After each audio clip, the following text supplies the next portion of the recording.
வணக்கம் நண்பர்களே. நம்ம தெருவுல போகும்போது பார்த்தோம்னா ஒரு சில நாய்ங்க விடாம குலைக்கும். நம்ம சைக்கிள்லயோ அல்லது பைக்லயோ கார்லயோ போகும்போது நம்மளை துரத்திக்கிட்டே வரும் கொஞ்சம் தூரத்துக்கு இல்லையா? அப்ப அந்த நாயை பார்த்து நம்ம நினைப்போம், இந்த நாய்க்கு வெறி பிடிச்சிருச்சு போல அப்படின்னு நினைப்போம் இல்லையா? இந்த மாதிரியான ஒரு சம்பவத்தை பார்த்த கவிஞர் ஆனந்த பிரபு அப்படின்றவரு ஒரு அருமையான கவிதை எழுதியிருக்கார். கவிதை வரிகள் இதோ.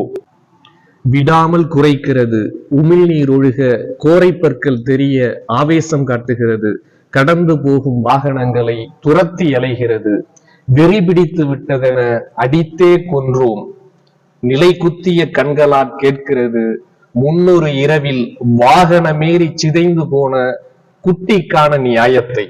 ஆம் நண்பர்களே, இந்த அழகிய கவிதையை எழுதிய ஆனந்த பிரபுவிற்கு வாழ்த்துக்களை கூறி இந்த ஒளிப்பதிவில் என்னோடு உதவிய செல்வாவுடன் உங்களிடமிருந்து விடைபெறுமான் செல்வ இலக்கிய ராஜா. நன்றி.